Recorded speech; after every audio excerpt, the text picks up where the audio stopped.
Assalomu alaykum. Xayrli kech.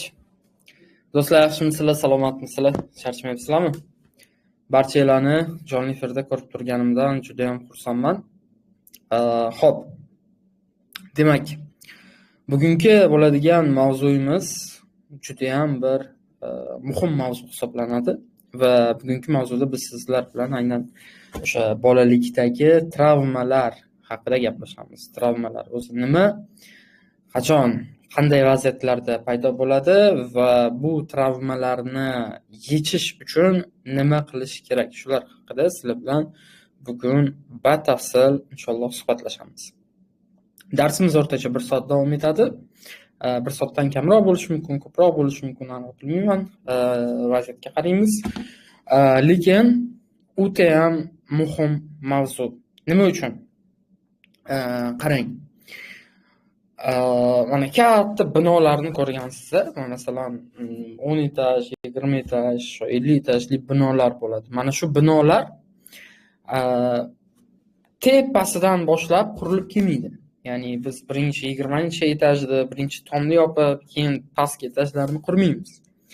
Biz agar uy qurmoqchi bo'lsak, eng birinchi navbatda uni o'sha fundamentini mustahkam qilamiz, to'g'rimi? Va insonni mana shunaqangi fundamenti bo'ladi. Insonning fundamenti bu uni bolaligi.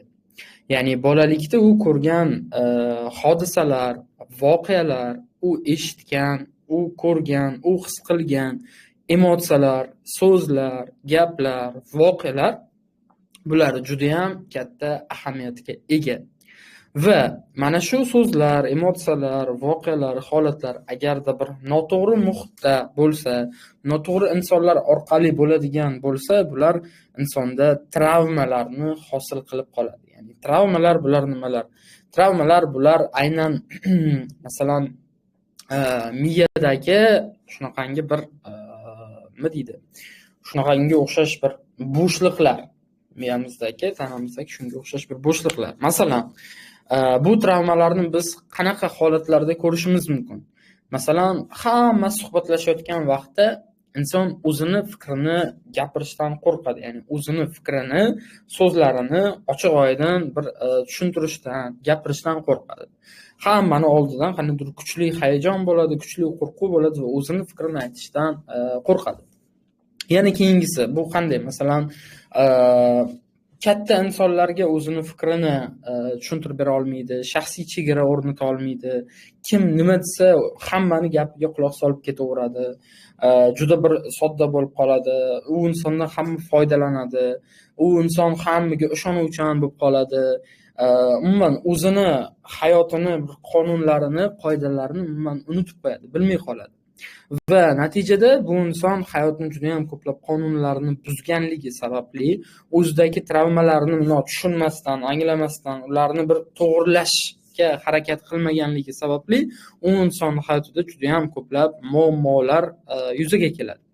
Shu sabab travmalarni bilish, ularni qabul qilish, ularni yechish bu insonning fundamentini bir mustahkam qilib beradigan psixologiyadagi bir muhim mavzulardan biri hisoblanadi, do'stlar. Travmalarni inson, o'sha bolalikdagi travmalarni inson hal qilganda insonning samotsenkasida o'zgarishlar bo'ladi. Ya'ni inson o'zini shaxsiy chegaralarini o'rnata oladi. Boshqalar bilan munosabatga kirishayotgan vaqtda to'g'ri, sog'lom munosabatda bo'ladi. Ya'ni juda ham ko'plab biz hozirgi kunda insonlarda ko'rishimiz mumkin, atrofimizdagi yaqinlarimizda ko'rishimiz mumkin, nosog'lom bo'lgan munosabatlarda yashashadi. Ya'ni nosog'lom munosabatlar, ular kimdir manipulyatsiya qiladi, kimdir abyuzerlik qiladi, kimdir aldaydi, yolg'on gapiradi va hokazo. Har xil tahdidlar, shunga o'xshash bir holatlar, yaxshi emas bo'lgan holatlar. Bularning barchasi aynan o'sha insonda bolalikda travmalar mavjudligidan shunaqangi bir ma'lumot beradi. Ya'ni o'zidan shunaqa bir signal beradi. Ya'ni masalan, agar inson bolaligidan yolg'iz qolgan bo'lsa, ota-onasi uni tashlab ketgan bo'lsa yoki otasidan, onasidan qandaydir bir kerakli mehrlarni olmagan vaqtda unda o'sha mehr yetishmasligi bo'yicha shunaqangi bir travma qoladi va uni hayotiga kelgan har qanday insonga u tez bog'lanib qolaveradi. Ya'ni kimdir unga ikki og'iz shirin so'z gapirsa ham, u unga sirasi bog'lanib qoladi, o'rganib qoladi. Ya'ni oddiygina o'sha mehr yetishmaslik natijasida sodir bo'ladigan holat. Nima bo'ladi natijada? Insonlarga tez ishonishni boshlaydi va buni natijasida juda ham katta nima deydi, psixologik zarbalar oladi va depressiyaga tushib qoladi, stresslarga tushib qoladi. Shu sabab hozir biz sizlar bilan bolalikdagi eng asosiy 20 ta travmalarni ko'rib chiqamiz. Ya'ni 20 ta eng asosiy, eng ko'p uchraydigan travmalarni ko'rib chiqamiz. Bulardan birinchilaridan biri, ya'ni eng asosiy travmalardan biri bu rad etilish travmasi. Rad etilish travmasi bu qanday travma? Masalan, bolalikda ota o'g'il farzand xohlaydi, lekin siz qiz farzand bo'lib dunyoga keldingiz. Yoki ota qiz farzand xohlaydi, siz aytaylik o'g'il farzand bo'lib dunyoga keldingiz. Va o'sha holatda masalan ota aytayapti, men qiz xohlagandim yoki men o'g'il xohlagandim deyapti va aynan mana shu sababda qandaydir mojarolar, janjallar kelib chiqyapti. Yaxshi emas bo'lgan holatlar kelib chiqyapti. Va bu narsalar o'sha yosh 1 oylik, 2 oylik, 3 oylik go'dak chaqaloqqa ham bu narsa ta'sir ko'rsatadi. Ya'ni qanday ta'sir ko'rsatadi? Ya'ni u gaplarni tushunmasligi mumkin, u yerda gapirilayotgan mavzuni tushunmasligi mumkin, lekin energetika degan narsa bor. Ya'ni insonga bu bir energiyalar orqali suhbatlashadi desak ham bo'ladi. Ya'ni inson o'zini energiyasini boshqalarga ta'sir ko'rsata oladi. Ya'ni hozir men sizga mavzular o'tib bersam, nimadirlarni tushuntirib bersam, siz energiya olasiz, ichingizda energiya paydo bo'ladi, zo'r kayfiyatda yurasiz-ku. Xuddi shuni, ya'ni insonlarning energiyasi boshqa insonlarga ta'sir ko'rsatadi. Va aynan mana shulardan birinchisi bu rad etilish bo'ladi. Ya'ni ota tomonidan rad etilyapti, ona tomonidan rad etilyapti. Nima his qilinadi? Har doim jamiyatga o'zini ortiqcha his qilishni boshlaydi. Yillar davomida bu qanday tus oladi? O'zini tanasiga har xil ozorlar berish orqali namoyon bo'ladi. Rad etilish travmasi. Masalan, o'zini uradi yoki bo'lmasam o'ziga nimadir qilgisi keladi, o'z joniga qasd qilgisi keladi, o'zini hayotini xavf ostiga qo'yadi. Har doim qanaydir bu jamiyatda, bu hayotda inson o'zini ortiqcha his qilib yashaydi. Tasavvur qilyapsizmi? Oddiygina o'sha men o'g'il farzand xohlagandim, men qiz farzand xohlagandim degan oddiygina gap so'z insonga shu darajada ta'sir ko'rsatadi va yillar davomida u o'zini shunaqangi bir bu dunyoga, bu jamiyatga, insonlarga, hammaga o'zini ortiqcha his qilib yashaydi. Sizga kerak emasman deydi. Ya'ni har doim insonlardan uni kerak ekanligini, tasdiqini olishni xohlaydi. Ya'ni u insonga siz har doim sen menga keraksan, sen meni hayotim uchun muhimsan degan narsani aytib turmasangiz, u o'zini yomon his qilishni boshlaydi. Tushunamizmi? Mana shunaqangi bir oddiygina travma insonning hayotiga butun umriga ta'sir ko'rsatadi. Yana ikkinchi travmalardan bittasi bor. Bulardan ikkinchisi bu aynan o'sha mehr yetishmasligi. Mehr yetishmasligi. Bu odatda qanday shakllanadi? Ya'ni inson otasidan, onasidan kerakli vaqtda kerakli mehrni olmaydi. Ya'ni masalan, ota ishda bo'ladi, ona o'zi bilan band bo'ladi, ona uy ishlari bilan chalg'ib ketadi, yoki bo'lmasam o'sha farzandini endi rivojlanayotgan vaqtida, farzand endi o'sib ulg'ayotgan vaqtda unga kerakli bo'lgan o'sha his-tuyg'ular, emotsiyalar berilmaydi-da, aksincha farzandi qiladigan narsalar uchun, masalan, o'yinchoqlarni sochib tashlagani uchun urishadi, yoki bo'lmasam kiyimini rasvo qilgan vaqtda urishadi. Bu narsani tushunishmaydiki, bu o'sha bolani hozirgi o'sha 1 yil, 2 yil, 3 yillik davridagi go'daklik davri. Ya'ni u hech narsani bilmaydi, hech narsani tushunmaydi va u o'zini bolalik davrini, go'daklik davrini o'tkazyapti. Yana etap keladi, bog'cha etapiga kelganda u harflarni tanishni boshlaydi, ranglarni tanishni boshlaydi, umuman bu dunyo bilan yaxshiroq tanishni boshlaydi. O'sha vaqtda juda ham ko'plab oilalarda onalar farzandini urishadi, o'yinchoqlaringni sochib tashlama, kiyimlaringni rasvo qilma deyishadi, yoki bo'lmasam turmush o'rtog'i bilan bo'lgan o'sha kelishmovchiliklarni alamini farzandiga sochadi. farzandiga masalan qattiqroq munosabatda bo'ladi, erkalatmasdan sani deb shunaqa bo'ldi, san shunaqa qilding deb umuman o'zini dardini farzandiga sochadi, yosh bolaga, va bu narsa farzandga aynan o'sha mehr yetishmasligini shakllantiradi. Mehr yetishmasligini natijasida inson nima bo'ladi? Inson o'sha bolalikdan o'sha katta bo'lgan sayin unda har xil ruhiy zaifliklar paydo bo'lishni boshlaydi. Asabida muammolar bo'lishni boshlaydi. O'sha yosh bolalarda eshitganmisiz, cherepnoy davleniya degan narsalar bor. Cherepnoy davleniyalar. O'sha mehr berilmadi, bola ruhiy bir asabiy bo'lib qoladi va ruhiy qandaydir bir nosog'lomliklarga qarab ketib qolishi mumkin. Juda ham nima deydi, ayanchli holatlarga olib keladi. Oddiygina o'sha mehr nima deydi, yetishmasligining natijasida. Tushunyapsizmi? Mehr yetishmayapti va insonda o'sha juda ham yaxshi holatlarda inson masalan hamma narsadan, har kimdan mehr olishga harakat qiladi. Ya'ni o'zi mehribon inson bo'lib, har kimga yordam berishga harakat qiladi. Nima uchun? Qanday? Bu tus oladi. Masalan, hammadan nimadir yaxshi gap olishni xohlaydi. Kimnidir xursand qiladi, yaxshi gap olishni xohlaydi. O'sha bolalikdan olmagan mehrini insonlar orqali to'ldirishga harakat qiladi va bu narsani, bu jarayonni inson o'zi tushunmaydi. Biz bilamiz, ikki xil jarayonlar bor. Ya'ni o'sha nima deydi? Ongsiz ravishda bo'ladigan jarayonlar va ongli ravishda bo'ladigan jarayonlar. Ongsiz ravishda bo'layotgan jarayonlarni inson o'zi nima uchun bunaqa bo'layotganini tushunmaydi. Ongli ravishda bo'layotgan narsalar inson tushunib turadi, bilib turadi, sezib turadi. Xuddi mana shuni, ya'ni insonlardan mehrni olishga harakat qilish bu ongsiz ravishda bo'ladigan jarayon hisoblanadi. Ya'ni siz hammaga yordam berishga harakat qilasiz. Hammaga. Ya'ni kim nima desa, nima deydi, o'zingizning uyingizda oxirgi noningiz bo'lsa, o'sha oxirgi noningizni ham olib borib berasiz, birgina u insondan shirin so'z eshitish uchun, birgina u insondan qaniydir bir yoqimli gap eshitish uchun. Nima uchun?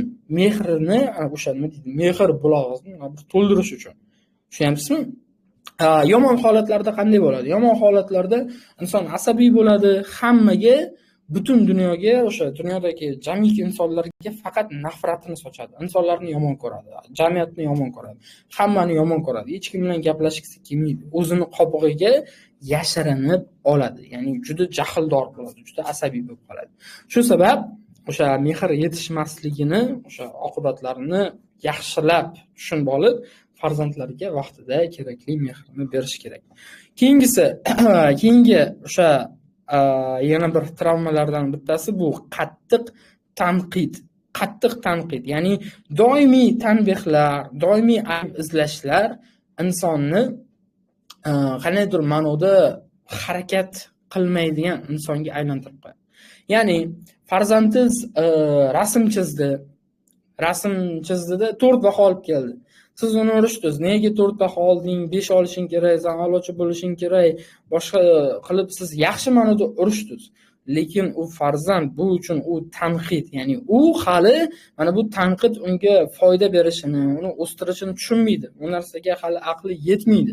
Va siz uni yaxshiroq bo'l deganingiz bilan u yaxshiroq bo'lishga qaniydir bir harakat qilmaydi. Aksincha unda o'sha ruhiy tushkunliklar paydo bo'ladi. Ya'ni bu har doim undan ayb izlashingiz, har doim uni tanqid qilishingiz, bu u kelajakda nimadir ish qilishga qo'rquv, har doim nimadir ish qilishdan qo'rqadigan inson bo'lib qoladi.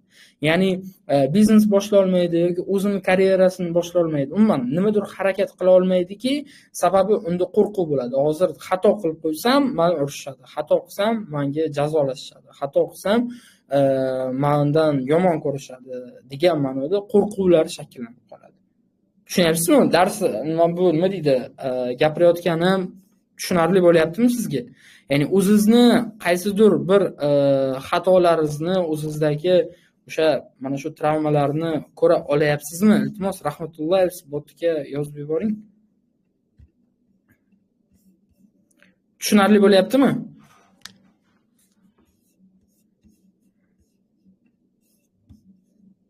Yozamiz.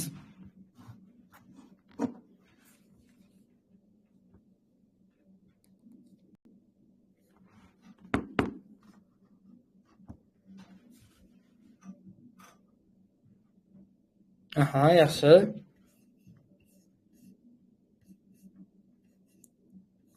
O'zingizda bor bo'lgan qandaydir bir xatolarni ko'ryapsizmi, sezayapsizmi?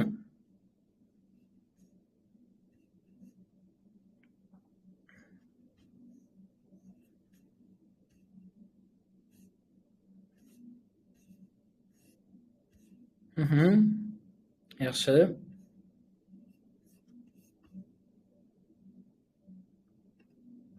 Zo'r, dальше davom etamiz.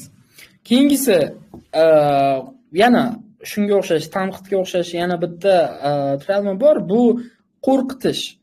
Ya'ni e, bolalikda, mana bu bilasizmi, masalan, asosan otalar shunaqa xatoga yo'l qo'yishadi. Farzandini o'ynataman deb qo'rqitishga harakat qiladi. Masalan, bir yuzini ochib yopadi yoki deydi, nimadirlar qiladi. U bilasizmi, bu narsa farzandga, bolaga juda ham yomon ta'sir ko'rsatadi. Ya'ni siz uni qo'rqityapsiz. Tasavvur qilyapsizmi? Qo'rqityapsiz. Va qo'rqituv faqatgina bu usul bilan emas, yana masalan uyda janjallar bo'ladi. Masalan, baqir, chaqir, nimadir sindirish, nimadirlar otish, shunga o'xshash holatlar ham bo'ladi ba'zi bir oilalarda. Endi sizda bo'lmasligi mumkin, lekin boshqa bir oilalarda shunaqangi bir holatlar bo'lishi mumkin. Nima paydo bo'ladi buni natijasida? Inson qo'rqganini hisobiga gapira olmay qoladi. Ya'ni gapira olmay qoladi qanday? Vaziyatlarga o'zini fikrini bildira olmay qoladi. Ya'ni mana masalan, kimdir unga boshlig'i yoki bo'lmasam maktabda ustozlar unga gapirsa, o'zini haq-huquqlarini talab qila olmaydigan bo'lib qoladi. Tushunyapsizmi? Qo'rqadi. Chunki hozir gapirsam, menga shunaqa qilishlari mumkin, munosabat qilishlari mumkin deb unga qo'rquv paydo bo'lib qoladi va bu qo'rquv unda butun bir hayotiga ta'sir ko'rsatadi. Masalan, oilalarida, masalan, agar ayol kishi bo'lsa va ayol kishida shu fikrlar bo'lsa, umuman o'zini fikrini ochiqlab aytib bera olmaydi. Nima uchun? Chunki qo'rquv shakllanib qolgan. Ishxonada bo'ladigan bo'lsa, boshlig'i sen unaqasan, sen bunaqasan deb gapirsa, u o'zini qilgan ishlarini aytib bera olmaydi va shunchaki nohaqdan gap eshitib qoladi. Yoki bo'lmasam duduqlanishlar paydo bo'lib qolishi mumkin. Bular ham hammasi o'sha qo'rquvlar natijasida paydo bo'ladi, do'stlar. Yana keyingi travmalardan yana bittasi bor. Bu tashlab ketish. Ya'ni farzand tashlab ketilganda. Masalan, qanday ma'noda tashlab ketilishlar? Oilada ota dunyodan o'tib qolishi mumkin, oilada ona dunyodan o'tib qolishi mumkin yoki ota-ona ajrashishi mumkin va bularni natijasida farzand yolg'izlanib qoladi. Farzandda tashlandi hissi bo'ladi. U har doim insonlarni yo'qotishdan qo'rqadi. Insonlarga juda kuchli bog'lanib qoladi. Ya'ni meni tashlab ketmasin deb o'zini chegaralarini buzib yuboradi. Tushunyapsizmi? Ya'ni agar unda o'sha nima deydi, tashlab ketilinish qo'rquvi, travmasi bor bo'ladigan bo'lsa, yoshlikdan masalan otasi tashlab ketdi yoki onasi tashlab ketdi yoki ajrashdi yoki kimdir o'tib qoldi va bola tashlandiq bo'lib qoldi va u hayotida uchraydigan har bir inson uni tashlab ketmasligi uchun o'zini shaxsiy chegaralarini buzib yuboradi. Har xil qadrsizliklarga, o'zini qiymatini yo'qotishlarga rozi bo'ladi, birgina uni tashlab ketmasliklari uchun. Tushunyapsizmi? Bu juda ham yaxshi emas bo'lgan holat. Nima deydi? Inson o'ziga nisbatan juda hurmatsizlik qiladi. Aynan mana shu travma bor bo'lsa, inson o'ziga nisbatan juda ham ko'plab travmalar, juda ham ko'plab nima deydi? Hurmatsizliklar qiladi. O'zini qadrini, qiymatini yo'qotib yuboradi. Shunaqa. Xo'p, tengdoshlar tomonidan mazax qilinish, tengdoshlar, mana oila a'zolar insonni, farzandini ustidan, yoshlikdan, bolalikdan kuladigan bo'lsa, unda o'ziga nisbatan ishonch bilan bog'liq muammolar bo'ladi. Ya'ni u o'zini ochiqchasiga namoyon qila olmaydi. Kimgadir o'zini tanishtira olmaydi. Masalan, komanda bo'lib ishlaganda, jamoa bo'lib ishlaganda yoki masalan bloger bo'lmoqchi, mashhurlikka chiqmoqchimi, unda o'sha o'zini namoyon qila olmaydi. O'zini qobiliyatlarini, o'zini qirralarini boshqalarga ko'rsata olmaydi. O'z qobig'iga yopinib, o'sha o'z qobig'iga berkinib qoladi. Tushunyapsizmi? Shunaqa, ya'ni farzandlaringiz ustidan kulmang. Voy, sen ozg'insan, qiltiriqsan, boshqasan. Yo'q. U o'zida nisbatan o'sha nima deydi, samotsenkasiga bolaligidan ta'sir ko'rsatadi. Bolaligidan samotsenkasiga ta'sir ko'rsatadi. Va bo'ldi. U kelajakda o'sganda har doim o'zidan ko'ngli to'lmaydi. O'zidan ko'ngli to'lmaydi va har doim insonlarning fikriga muhtoj bo'lib qoladi. Tushunyapsizmi? Ya'ni do'stlar, tushunyapsizlarmi? Men bu travmalar bular oddiy narsa emas. Bu o'sha aytganimdek, insonning fundamenti. Ya'ni bolalikdan inson qanday o'sishi, rivojlanishi aynan mana shunga bog'liq. Va agar bu noto'g'ri bo'lgan bo'lsa, bu qing'ir, qiyshiq, yaxshi emas, sifatsiz bo'ladigan bo'lsa, kelajagiga juda ham katta insonga ta'sir ko'rsatadi. Tushuntira oldimmi? Xo'p, keyingisi ota-onani urushi. Ya'ni ota-ona farzandini urushi. Bu yerda o'sha farzand agressiv bo'lib o'sishiga ta'sir ko'rsatadi. Farzand agressiv bo'lib o'sadi. Ya'ni jamiyatga, insonlarga faqat nafratini sochadi. Mana qarang. Siz yoshsiz, sizni kuchingiz yetmaydi o'zni himoya qilishga. Sizni urushyapti. Sizni kaltaklashyapti. Va siz o'zingizni himoya qilmaganligingiz natijasida miya sizni himoya qilishni boshlaydi. Miya insonni himoya qilishni boshlagan vaqtda yoshlikdan, bolalikdan insonda ortiqcha vazn paydo bo'ladi. Ortiqcha vazn, masalan, o'smirlik 7-8-sinf bo'ladi, o'sha u anchagina me'yoridan ortiq bo'lgan darajadagi semizlikda bo'ladi. Tushunyapsizmi? Ya'ni tana miya bilan o'sha bir-biriga o'sha signal berishi natijasida o'sha tana semirishni boshlaydi. O'z-o'zidan. Va siz hayron qolasiz, u hech narsa yemaydi, lekin semirib ketyapti deysiz. Bu insonlarga ham masalan qarasangiz, inson qancha ko'p stresslarni, o'sha kaltaklar, ana shunaqa bir og'ir jazolarni o'tagan bo'lsa, turmush o'rtog'idan, onasidan, otasidan qancha ko'p kaltaklar yegan bo'lsa, inson shunchalik o'sha ortiqcha vazn egallayveradi. Ya'ni ortiqcha vazn bu asosan o'sha nima deydi? Psixologik tarafdan oladigan bo'lsak, bu himoya. Ya'ni inson o'zini himoya qilyapti. Har xil tashqi tarafdan bo'ladigan jazolardan, tashqi tarafda bo'ladigan har xil yomon hodisalardan inson o'z tanasini himoya qilyapti. Endi har bir vaziyatga do'stlar, har tomondan qarashni o'rganing. Bu juda muhim. Mana masalan, ortiqcha vaznga biz har xil tomondan qarashimiz mumkin-da. Aytaylik, sport tomonidan qarasak, bu inson kam harakat, shuning uchun bunda ortiqcha vazn deymiz.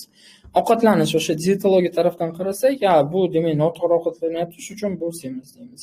Psixologik tarafdan qarasak, demak bu inson juda ham ko'p og'ir tushkunliklarni boshdan kechirgan va buni tanasi o'zini himoya qilyapti. Shunda shu uchun bunda o'sha semizlik bor deb qarashimiz mumkin. Ya'ni har bitta vaziyatga do'stlar har xil tomondan, har xil rakursdan qarashni o'rgansangiz, shunda sizda o'sha fikrlash har doim zo'r bo'ladi. Xo'p, keyingisi demak, ota-onani haddan tashqari talabchanligi. Mana masalan, bizda shunaqa O'zbekistonda asosan shunaqa bir narsa bor. Farzand 5 olish kerak. Farzand a'lochi bo'lishi kerak. Farzand o'qishga grantga kirish kerak. Farzand ota-ona chizgan chiziqdan chiqmasligi kerak. Farzand ma'lum bir qoidalarga asoslanib yashash kerak. Talabchanlik juda kuchli. Xo'p, nima bo'ladi?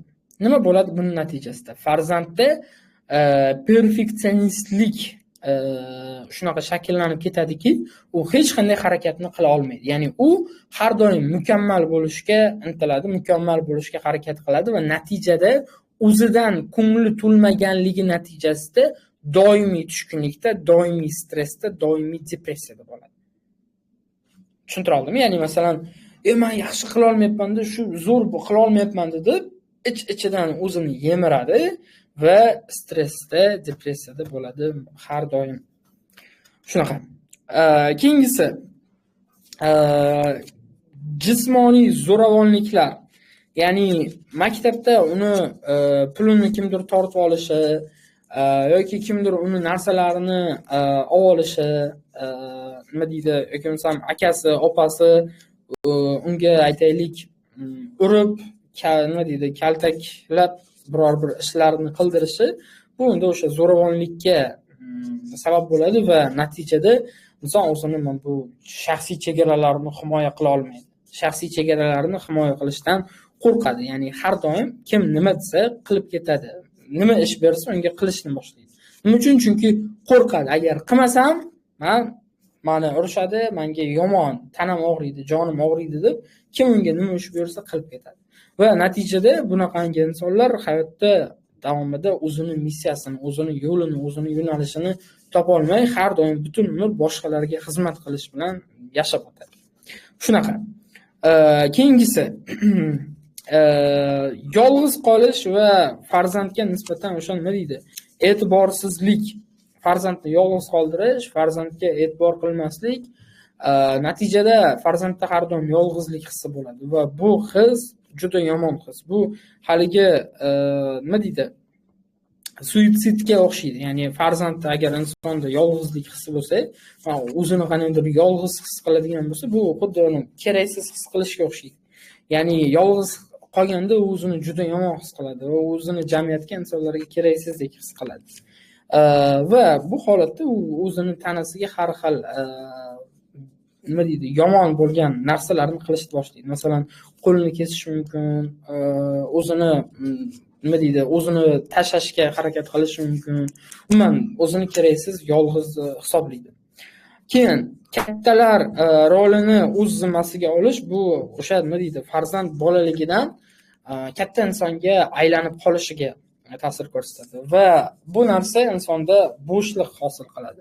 Insonda o'sha davrlar bo'ladi. Ya'ni bu bejizga emas, bekorga emas. Har bitta insonda davrlar bo'ladi. Masalan, chaqaloqlik, go'daklik, bolalik, yoshlik, o'smirlik, o'spirinlik deydimi? Yana nima deydi? O'sha ulg'ayganlik, yigitlik, erkaklik va qarilik, ya'ni davrlar bor. Va bu davrlar bekorga prosta shuna davrlar deb atalmaydi. Har bir davrda inson muhim o'sha qilishi kerak bo'lgan ishlar bor. Masalan, o'sha chaqaloqlik davrida inson masalan bolacha faqat yotadi, beshikda, go'daklik davrida emaklashni boshlaydi, yoshlik davrida unda do'stlar, tanishuvlar bo'ladi, o'yinchoqlar paydo bo'ladi. Keyin o'sha bolalik davri, yoshlik davri, maktab, o'smirlik, yigitlik, ya'ni har bitta davrlar bor. Va masalan, mana qarangda, mana bunaqa zina deb olaylik, mana zina bor, buni ketyapti. Mana bu davrlar. Va bu yerda masalan bitta bolalik davri qolib ketdi. Ya'ni inson o'sha nima deydi, o'yinchoqlar o'ynamadi, bolalar bilan nimadir ishlar qilmadi-da, katta bo'lib qoldi, katta inson bo'lib qoldi birdaniga. Katta inson bo'lib qoldi. Ya'ni bu davrdan bunisiga sakrab ketdi. Bu davr nima bo'ladi? Bu davr qoladi, bo'shliq bo'ladi. Va keyinchalik inson ulg'ayganida, inson voyaga yetganida, inson qanaqadir u ishlari bilan band bo'lganda ichidan unga nimadir yetishmaydi. Ya'ni ichidan nimadir yetishmaydi. Halovat, xotirjamlik bo'lmaydi. Nima uchun? Chunki mana bu bolalik davri o'tib ketdi. Va bu bo'shliq bo'lib qoldi. Bu bo'shliqni katta bo'lganingizdan keyin to'ldirish juda qiyin. Tushunyapsizmi? Shunaqa. Shu sabab har bitta davrni o'z me'yorida, o'z vaqtida chiroyli yashash kerak, do'stlar. Va buni siz o'zingizda xato qilgan bo'lishingiz mumkin. Ya'ni o'zingizda shu kabi xato bo'lgan bo'lishi mumkin, lekin farzandlaringizda bu kabi xato bo'lmasligiga siz nima deydi, ta'minlab berishga harakat qiling. Keyin yana keyingi narsa, bu keyingi travmalardan biri bu uyalish, uyaltirish. uyaltirish, hammani oldida uyaltirish, ota-onani oldida uyaltirish. Ya'ni bizda shunaqa narsa bor. Farzandni hammani oldida urishadi, hammani oldida uradi, hammani oldida kaltaklaydi, hammani oldida haqorat qiladi, hammani oldida sharmanda qiladi. Nima bo'ladi? Bu qanaqa ta'sir qiladi farzandga? Juda yomon ta'sir ko'rsatadi. Juda yomon ta'sir ko'rsatadi va u hammadan o'zini shuni olib qochib introvert insonga aylanib qoladi. Ya'ni u hammadan o'zini olib qochadi. Hech kimga o'zini fikrini bir bildira olmaydi. Uyaladi. Hamma narsadan, hamma odamdan uyalishni boshlaydi. Va uyalgan vaqtda u umuman boshqacha ruhiy kasal odamga aylanib qoladi. Tushunyapsizmi? Introvert bo'lib qolganligi natijasida. U bilan kam do'stlashishadi, u bilan kam tanishishadi va u o'zini natijasida bog'lanib ketadi. Uyaladi, yolg'iz qoladi, yolg'iz qolgandan keyin o'zini keraksiz. Tushunyapsizmi? Do'stlar, ahamiyatli narsa bu narsa ham. Keyingisi arzimaydigan his qilish, ya'ni qadrsizlik, qiymatsizlik. Sen hali yosh bolasan, sen hali hech kim emassan, sen hali katta emassan, sen hali unaqa emassan, sen hali bunaqa emassan degan qadrsizliklar, qiymatsizliklar qilish insonning samotsenkasiga ta'sir ko'rsatadi va inson men hech kim emasman. Ya'ni meni fikrim ahamiyatga ega emas, meni gap so'zim hech kimga ahamiyatga ega emas deb ulg'ayadi. Keyingisi ota-onani nima deydi, har doim farzandini haddan ortiq nazorat qilishi, erkin qo'ymasligi va natijada farzandda o'sha hamma narsaga nisbatan qiziqish kuchayib ketadi va u hamma narsani qilgisi keladi.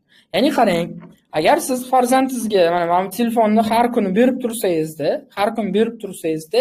15 minut vaqt bersangiz, 15 minut o'yna, 15 minut o'yna berib turib shunaqa tarbiya qildingiz.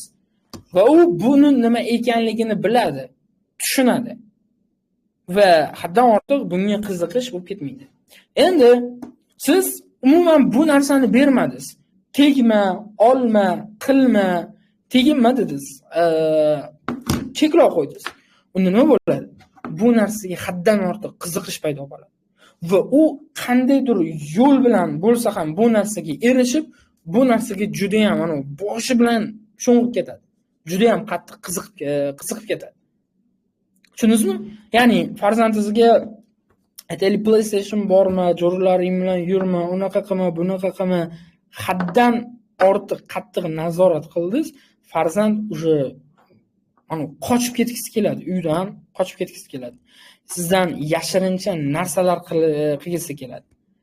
Va keyingisi farzandga, o'sha bolalarga masalan u rost gapirdi va siz uni tushunmadingiz. Bo'ldi. U har doim aldaydigan insonga aylanib qoladi. Aldaydi, yolg'on gapiradi. Nima uchun? Chunki rost gapirgan vaqtda uni tushunishmadi, uni eshitishmadi, unga jazo qo'llashdi va bo'ldi. Endi nima uchun u rost gapirib ham shuncha jazo olish kerak? Va bundan keyin u o'sha aldaydigan bo'lib qoladi. Tushundingizmi? Ya'ni siz unga aytaylik maktabdan keyin qayerga bording deb savol berdingiz. U sizga jo'ralarim bilan kompyuter xonaga bordim deb aytdi. Siz nimaga bording, nima haqqing bor borishga, senga kim qo'yibdi hali kompyuter o'ynashga deb uni urishdingiz, jazoladingiz va keyin sabr nima qiladi? Maktabdan keyin qayerga bording desa, avtobus bilan keldim deydi, peshkom keldim deydi, yo do'stimni, jo'ramni uyda qoldim deydi. Sizga rostini aytmaydi. Bolalikdan o'sha aldashishga o'sha odatlanadi. Nima uchun? Chunki u rost gapirganda uni tushunishmadi, uni eshitishmadi. Unga ishonishmadi. Tushundingizmi do'stlar? Mana shunaqa turdagi travmalar bor. Va bu travmalar insonga hayotiga juda ham katta ta'sir ko'rsatadi. O'sha qayerdan paydo bo'ladi bu travmalar? Asosan o'sha oilaviy o'sha muhitdagi muammolardan, janjallardan, muomala yo'qligidan, yana bo'lmasam o'sha masalan ota-ona bir-biri bilan kelishmovchiligidan, keyin o'sha tarbiya berishdagi haddan ortiq qat'iyatlilik, tarbiyadagi yoki e'tiborsizlik yoki juda kuchli talabchanlik, bularning hammasi insonda mana shu muammolarni keltirib chiqaradi. Yana bundan tashqari, mana ota-onalar o'zida psixologik muammosi bor, o'zi stressda yuribdi, o'zi depressiyada yuribdi-da, alamini farzandidan oladi, alamini bolasidan oladi va bu farzandiga travmalarni hosil qiladi. Yana keyin maktab va ko'cha muhiti, masalan, ustozlar, tengdoshlar, do'stlar, aka-ukalar, bular hammasi qanaydir unga noto'g'ri harakatlarni natijasida qanaydir bolada travmalar shakllanishiga olib keladi. Undan keyin o'sha bolalikdan inson boshidan kechiradigan og'ir voqealar, kasalliklar, yangi joyga ko'chishlar yoki kimdir dunyodan o'tib qolishi, bular ham insonga juda yomon ta'sir ko'rsatib, mana shu sabablar orqali insonda o'sha bloklar, travmalar paydo bo'lib qoladi. Xo'sh, bu travmalarni endi qanday yechish mumkin? Qanday yechish mumkin? Bu travmalarni inson qanday yechadi? Avvalambor, har bitta travma bu yillar davomida shakllanib kelganligi natijasida bu travmalarga inson ko'proq vaqt ajratib, imkon qadar o'sha psixolog bilan yoki masalan biror bir mutaxassis bilan bu travmalarni yechgan afzalroq. Lekin psixolog oldiga borishga imkon yetmasa, inson o'zi ham mustaqil tarzda yechishga harakat qilishi mumkin. Xo'p, birinchisi bu qanday? Nima qilinadi? Anglash kerak. Demak, meni bolaligim shunaqa o'tgan, meni bolaligimda shunga o'xshash xatolar bo'lgan va men bu narsalarni inkor qilmayman. Bo'ldi. Demak, menda travmalar bor deb inson o'zidagi travmalarni tan olishni o'rganish kerak. Ha, menda travma bor, menda mehr yetishmaslik travmasi bor, menda e'tibor yetishmaslik travmasi bor, menda masalan yolg'iz qolish travmasi bor deb inson o'zini travmalarini birinchi navbatda tan olish kerak. Ya'ni kasallikka davo birinchi navbatda o'sha nima deydi? Inson o'zini kasalligini tushunishdan boshlanadi-da. Ya'ni, "Yo'q, men kasal emasman, men sog'lomman" desangiz, sizga hech kim davo qila olmaydi. Ya'ni hech kim sizni davolab qo'ya olmaydi. Lekin siz, "Ha, men kasalman, mana bu joyim og'riyapti" deb o'zingizda o'sha travmangizni tan olsangiz, uni qabul qiladigan bo'lsangiz, o'sha sizda bu narsaga yechim paydo bo'ladi. Esingizdan chiqarmang, har qanday muammolarni yechimi yozma tarzda bo'lgandan keyin paydo bo'ladi. Ya'ni birorta muammoga duch kelyapsizmi, siz uni miyangizdagi muammolarni yozmagunizgacha sizda yechim kelmaydi. Ya'ni miyada o'ylab yuraverasiz. Qog'ozga ularni yozib, ularni yechish kerak. Xo'p, keyingisi yozib chiqasiz. Ya'ni o'zingizda bolaligingizdagi og'riqli xotiralarni, og'riqli o'sha bo'lgan voqealarni, xotiralarni. Masalan, dadam har kuni ichib kelardi, onam bilan mojaro janjal qilardi, lekin dadam menga mehribon edi. Onam bilan kelishmovchiligini natijasida men o'sha qo'rquv paydo bo'lib qolgan va men o'zimning fikrlarimni namoyon qilishdan qo'rqyapman. Bu uchun men otamni ayblamayman, bu uchun men onamni ayblamayman. Ular o'sha vaqtda hozirgi ma'lumotlarni xabardor bo'lishmagan va shunga o'xshash masalan holat yuzaga kelgan. Bo'ldi. Men ota-onamni masalan kechirdim va men bundan keyin insonlardan qo'rqmaslikka, o'zimning fikrimni o'sha ochiqcha aytishga uyalmayman deb masalan yozib chiqish kerak. Ya'ni yozasiz. O'sha bo'lgan voqealarni eslab, ularni tushunib, ularni qabul qilib, birma-bir yozib chiqish kerak bo'ladi. Keyingisi ichki bolakayni davolash degan narsa bor. Insonda o'sha ichki bolakay bor. Ya'ni har bir insonning ichida o'sha ichki bolachasi bor. Menda ham bor, sizda ham bor. Ya'ni bu kichkinasiz, mana kichkina Muhammad, kichkinasiz har bir insonning ichida bor, qalbida. Va uni davolash kerak. Unga u bilan gaplashib, unga o'sha mehrni to'ldirishga harakat qilish kerak. Xo'p, menda mana shu yolg'iz qolish travmasi bo'lardi. Ya'ni men yolg'iz qolsam o'zimni juda ham yomon his qilar edim. Bu meni juda qiynar edi. Bundan 2 yil, 3 yilcha oldin adashmasam, 3 yilcha oldin. Ya'ni o'zim yolg'iz qolsam, o'zimni juda yomon his qilardim. Qayergadir borishga harakat qilsam ham, kim bilandir borishga harakat qilardim. Ovqatlanishga ham kim bilandir ovqatlanishga harakat qilardim. Men yolg'izlikdan qo'rqadigan inson edim. Va men o'sha bir psixolog bilan o'zimdagi mana shu muammoni aytdim. O'sha travmam ustida ishladik. Bitta konsultatsiya oldim va bitta konsultatsiyada mana shu yolg'izlik travmam butkul yo'q bo'lib ketdi va o'shandan buyon mana oradan 3 yil vaqt o'tyapti, men o'zimni juda yaxshi his qilaman. Tushunyapsizmi? Va yolg'iz qolganimda ham, yolg'iz safarlarga ketganimda ham mazza qilib, dam olib, aylanib yuraman. Oldin bunga o'xshash holat bo'lmagan, do'stlar. Shunaqa. O'sha terapevt, psixolog bilan ishlashingiz o'zida travmalaringiz bo'yicha bu juda muhim. O'zida qandaydir travmalar bo'lsa, ularning hammasini yozib olib, yana YouTube'dan, yana dalishi boshqa bir psixologlardan ma'lumotlar olib, konsultatsiyalar olib, o'zingizdagi travmalar ustida ishlang. Sababi travmalar o'sha men aytganimdek, ular fundament, mana bino bo'ladigan bo'lsa, o'sha binoni fundamenti hisoblanadi. Shunaqa. Keyingisi bular masalan meditatsiyalar qilish, affirmatsiyalar takrorlash orqali bo'ladi, ya'ni ijobiy gaplar va tinchlantiruvchi amaliyotlar orqali inson o'zidagi bu fikrlar bilan yolg'iz qolib, miyasidagi o'sha nastroykalarni biroz to'g'rilasa bo'ladi. Hozir efir oxirida men sizlar bilan bitta meditatsiya o'tkazamiz. Keyingisi bu chegaralar o'rnatish. Chegaralar o'rnatish bo'yicha xudo xolasa 3-darsimiz bo'ladi. Ya'ni men sizga ertadan keyingi 27-martda bo'ladigan darsda shaxsiy chegaralar o'rnatishni o'rgataman. Shaxsiy chegaralar, ya'ni bu meni shaxsiy chegaram deyishni o'rganasiz. Xo'p, o'zingizni sevish va qadrlashni o'rganishingiz bu ham muhim davolovchi kuch. Ya'ni inson o'zini sevish kerak har qanday holatda. Hech kim uni sevmaganda ham, hech kim uni qadrlamaganda ham inson o'zini sevish kerak, o'zini qadrlash kerak. Ya'ni inson o'zini qadrlaganda, inson o'zini sevganida insonlar uni sevishadi, insonlar uni qadrlashadi. Ishonmasangiz, mana bunaqa bitta mashg'ulot bor. Men qadrliman deng. Ya'ni men sovg'alarga loyiqman, men qadrliman.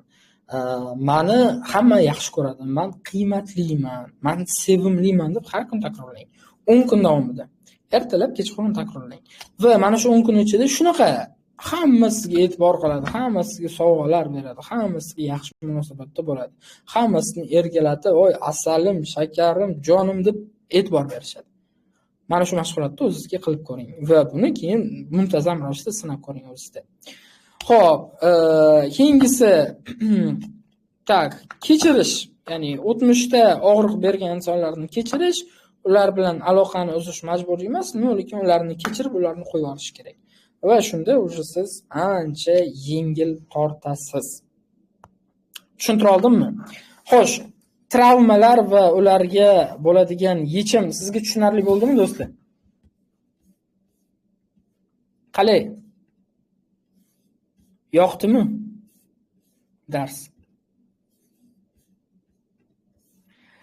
O'zingizda bo'lgan bo'lishi mumkin shu xatolar. Endi o'zidagini o'zgartirish qiyin, lekin siz farzandingiz sog'lom muhitda o'sishini ta'minlashingiz mumkin.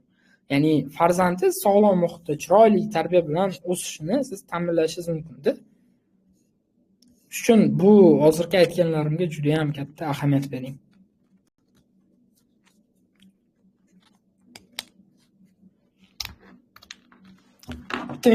Meditatsiya bajaramiz, do'stlar.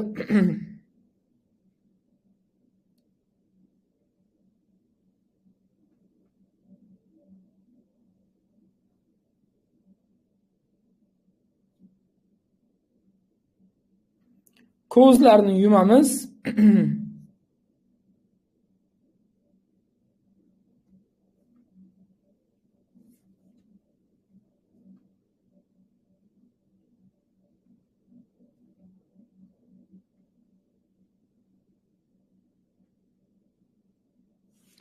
Ko'zlarni yumamiz.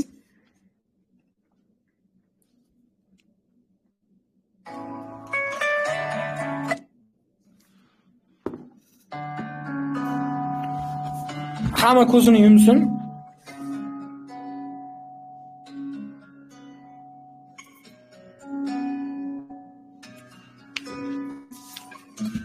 O'zingizga qulay tarzda o'tirib oling. Xohlasangiz yotib oling, xohlasangiz o'tirib oling.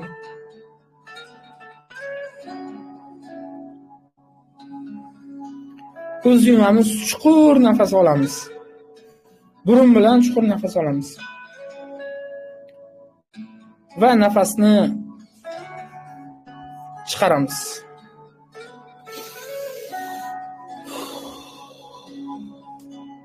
Chuqur nafas olamiz va nafasni chiqaramiz.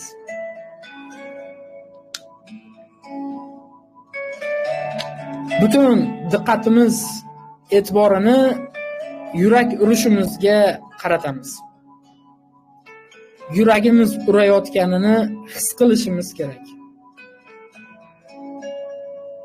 Tomirimizda oqayotgan qonlarni his qilishimiz kerak.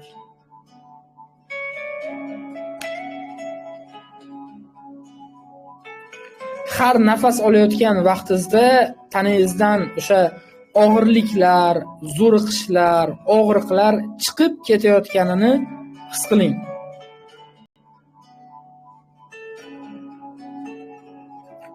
O'zingizni bo'sh qo'ying.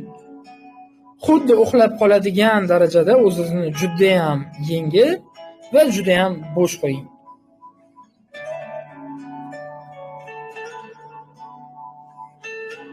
Tasavvur qiling, siz katta o'rmon ichidasiz.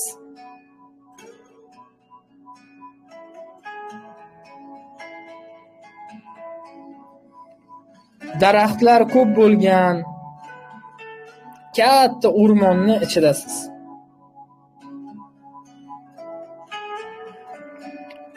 Mana shu o'rmon ichida kichkinagina uychani ko'ryapsiz. Eski, tashlandiq, e'tibordan chetda qolgan eski uy.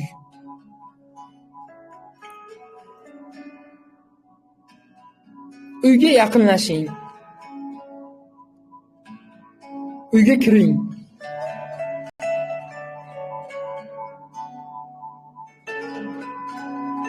Va uyning to'g'risida bir burchagida o'zingizni, bolaligingizni ko'ring. U sizga qarab turibdi. Qo'rqib, mungli ko'zlari bilan, sovqotib,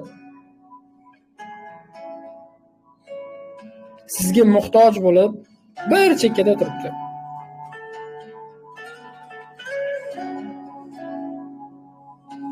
U sizsiz juda ham o'zini yolg'iz his qilyapti. Unga sizni mehringiz kerak. Unga yaqin boring. Oldiga boring.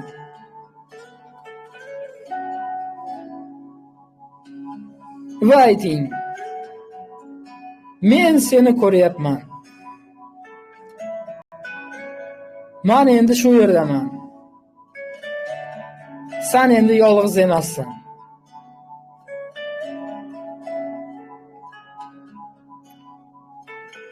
Men seni tushunaman.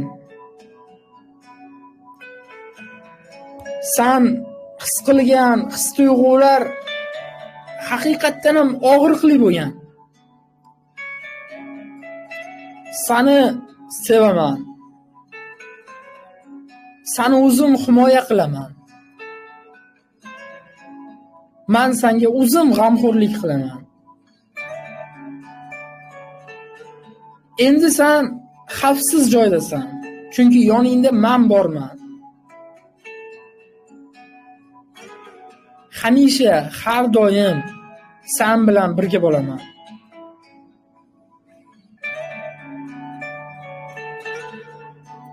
Qo'lingizni uni yelkalariga qo'ying, uni mahkam quchoqlang. Boshlarini silang, ko'zlarini, yuzlarini silang.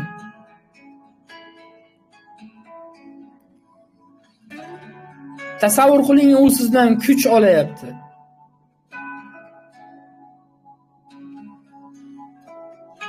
Siz unga o'zingizda mehringiz orqali, muhabbatingiz orqali, ishonchingiz orqali unga xavfsizlik hissini beryapsiz. U sizga suyanib, sizdan kuch olyapti, sizni quchoqlab, sizni mehringiz bilan o'ynayapti.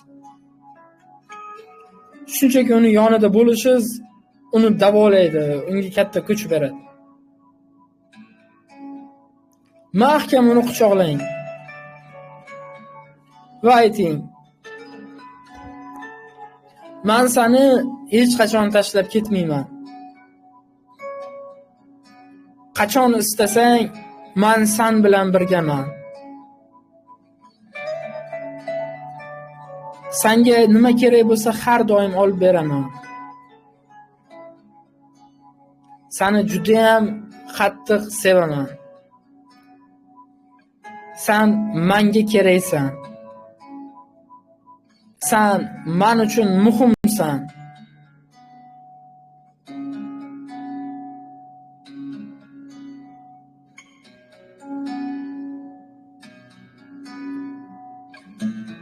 Sizning gaplaringiz orqali xonaga nur tushayotganini, haligi bola xursand bo'lib, kayfiyati ko'tarilib, xona yorug' bo'layotganini his qiling.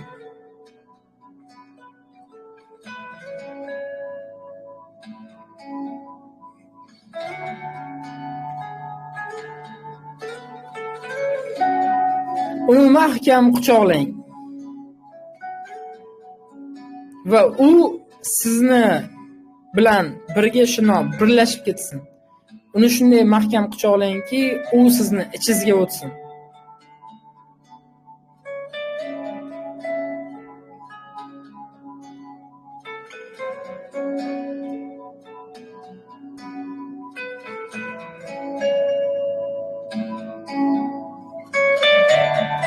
Sekin tashqariga chiqing. Osmonga qarang. Quyosh chiqqanini, daraxtlar yam-yashil bo'lganini, atrof nurga to'lganini, atrof sevgiga, mehrga, muhabbatga to'lganini, atrofda kapalaklar uchib yurganini his qiling.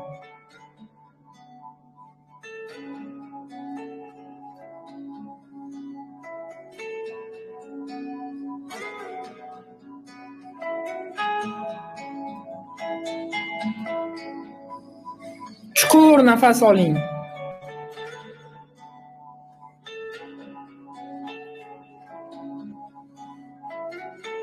Qo'llaringizni qimirlating.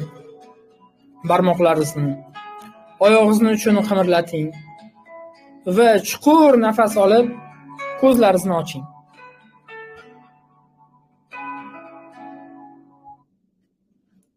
Xo'sh. Qalay bo'ldi? Kim aytganlarimni qila oldi, kim aytganlarimni bajara oldi?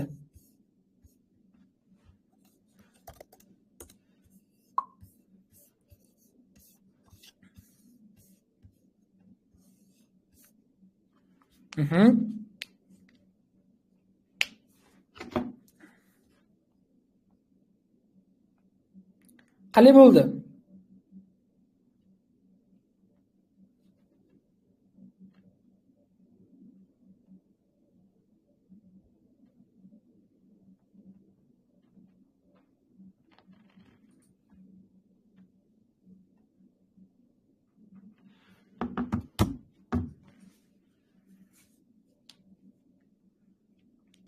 Ancha yengil bo'ldi. Men qildim boshqa chiqsa ekan.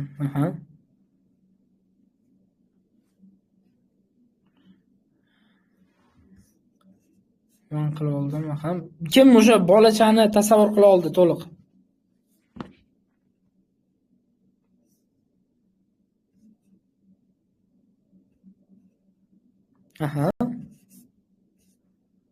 Odam yengil bo'ldim. İchingizga qandaydir bir kuch, quvvat kirganini his qildingizmi?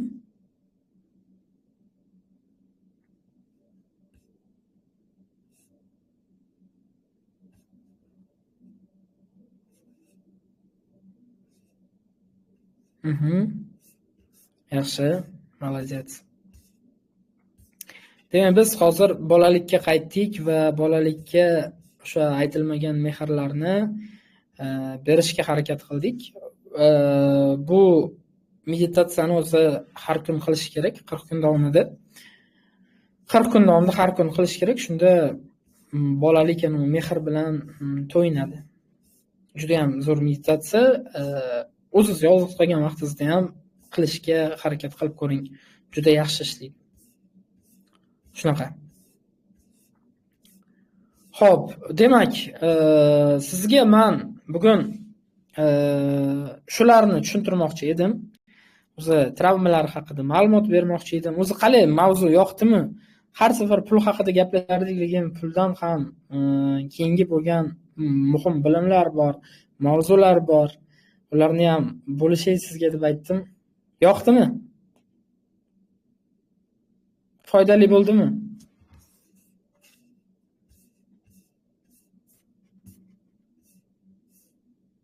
Yaxshi. Ertaga ham Xudo xolasa darsimiz bo'ladi. Ertaga yo'q deyishni o'rganamiz. Yo'q deyishni o'rganamiz. Ya'ni haqqimizni himoya qilishni o'rgataman ertaga. Umuman insonlarga yo'q deya olishni tushuntirib o'rgataman.